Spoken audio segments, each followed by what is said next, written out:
Hello everyone, it's me, Professor Matthew Sage. I'm here to present a video lecture about one of the most fundamental sets of intellectual tools you probably didn't know you already possess. These are tools that we use constantly, especially in the media-saturated culture we live in. These tools have to do with not what we watch, but how we watch it.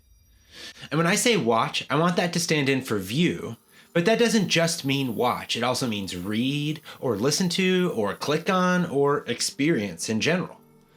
These tools are simple, but they also enable you to achieve really complex ideas. Okay, so what are these tools? They're called the modes of viewership.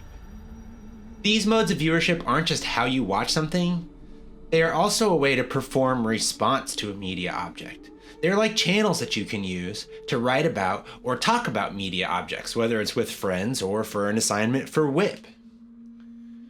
There are three modes of viewership: the casual mode, the critical mode, and the analytical mode. Think of them as three levels or channels. Let's start with the most basic level. The first mode, casual, is the most basic of the three modes of viewership. The casual mode of viewership is completely experience focused. When you watch something, you're most likely absorbing a narrative and also the style in which that narrative is being delivered. When responding in the casual mode of viewership, you are descriptive. You describe your experience and the essence or style of that experience. Summary is at the heart of the casual mode of viewership response. Say you watch a sci-fi movie like 2021's Dune, directed by Denis Villeneuve, and starring everyone's sweetheart Timothée Chalamet. Whether or not you like sci-fi as a genre, you can still create a casual response.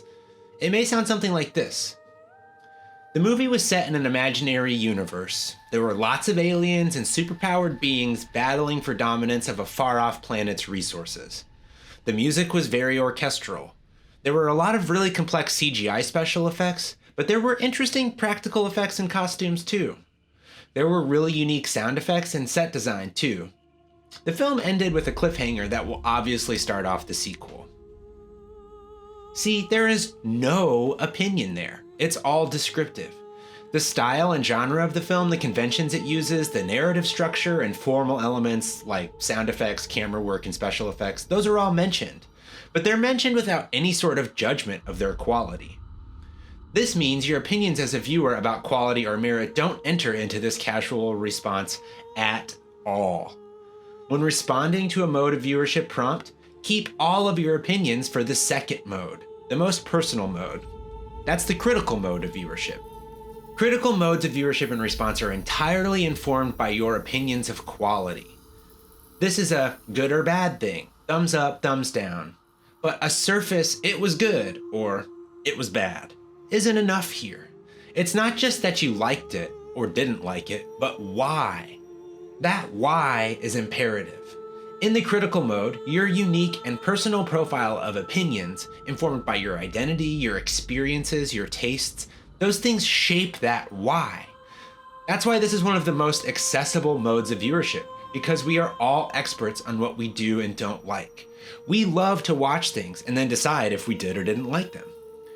Here are three critical responses to that same sci-fi movie that was described earlier. The plot was really reliable, maybe too reliable. It's like, here we go, another movie about interplanetary warfare and space colonialism. Now I get it, this was based on a book written long before the popularity of sci-fi and shaped a lot of sci-fi films and stories we love today, but still, it was reliable. They went pretty nuts with the CGI, but the practical effects and costumes were superb. I liked most of the characters, especially that heroic Jason Momoa, but some of the characters were really bad, and some of the dialogue felt really forced. I loved that scene with the giant worm, but otherwise, it was too long, too serious, and too cliched to really capture my attention. We can tell a few things about this viewer's taste from this, right? They probably watch a lot of sci-fi. They have high expectations for films in that genre. They watched the film close enough to tell it was decent, but that they didn't really love it. So here's a second response. I don't know, I guess I liked it. The main character was really hot, but it was really long. I like that scene where they were in the dragonfly helicopter things. I don't know, I thought it was weird that big fat guy hung out in that vat of motor oil. That was pretty gross. This is also a critical response, but it's super undeveloped. It's missing that same attention to detail. It's missing that why. The viewer said they liked it, but they didn't really give us much of their critical perspective. Here's the final example of a critical response. I hated it.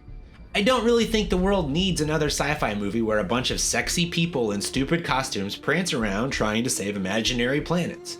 There was way too much time spent on making things look cool with CGI, and very little time spent developing the story or the characters. The music was boring, drony, classical stuff, and it made the story, which was also boring and overly political, really drag. I don't really like sci-fi, so I am definitely not the audience for this film, and even if I were a sci-fi fan, I probably wouldn't have loved this. This viewer, with all of their critical opinions, still explains more of that why. It isn't just, I hated it. It's more complex, and it includes reasons and details that support their opinions. This critical mode is central to our culture because we love to talk about what we love. We also love to talk about what we hate. We are all, as I said before, experts on our tastes, and we like to express that expertise and create relationships with other fans and critics built around mutual interests. Now, let's jump into the third mode of viewership and response, the analytical mode. This is the mode that's most important in WIP. Think of this mode of viewership and response as the most academic.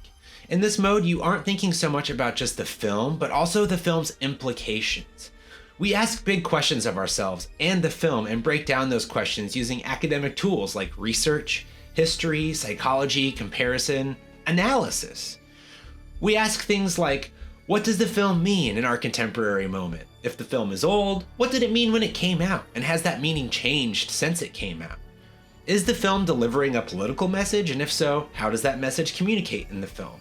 These are just a few examples of the questions we could ask. This is a mode of viewership and response where viewers find meaning in media. It is one where stories, morals, or messages are explained and unpacked. Here are two examples of analytical responses to the same film. Here we have it, that classic Freudian debacle. A white boy with superpowers is burdened with saving his race, his planet, his culture from evil. In this case, that evil is terrorists who want to plunder natural resources.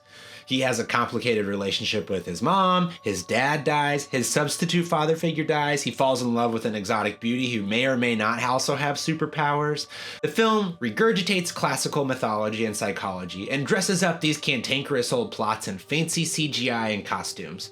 The message is one that enables more young white men to think they are gifted, incredibly important, and the center of the known universe. Now, there's a lot of opinions there.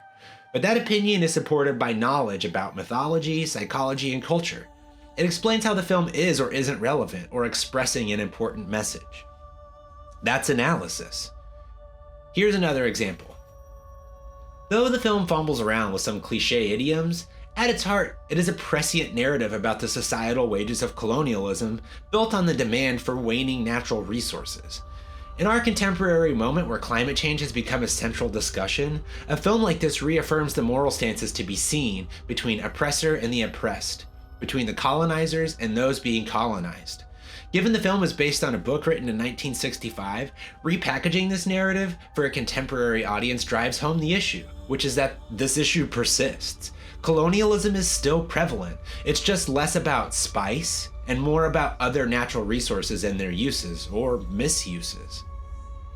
Again, there are a lot of opinions here, but they're supported by concepts like contemporary politics, ecology, and an understanding of the historical context of the book and the film and the genre. So, these are the modes of viewership. In WIP and any upper division CMT course, it is integral to be able to move between the modes of viewership discreetly. Don't let your opinions about a piece of media's quality cloud your ability to make sense of its message or meaning. We'll talk more about this when we get to our unit on media theory, but in order to adequately study media, which is to say write about it, as you have to do in WIP, we need to be able to diffuse our receptions, whether or not we like or agree with something, from your interpretations of that media object. So we start here, with the modes of viewership. I recommend, as a warm-up, for some bonus points, to view a media object you love or hate, and write a response paragraph for each of the modes of viewership. Try to keep them as separate as possible. Don't include any opinions in your casual response. Save them all for your critical response. Make sure in your critical response you say why you liked or hated that media object. Lastly, in the analytical response, state why the media object is important or not important and what message it's trying to communicate. So, there is a bonus assignment on D2L. Submit that bonus writing with these 3 paragraphs for some extra credit in the next few weeks. That's all from me for this video. I hope you find these tools, which you've had all along, whether or not you knew it, helpful as this WIP semester progresses.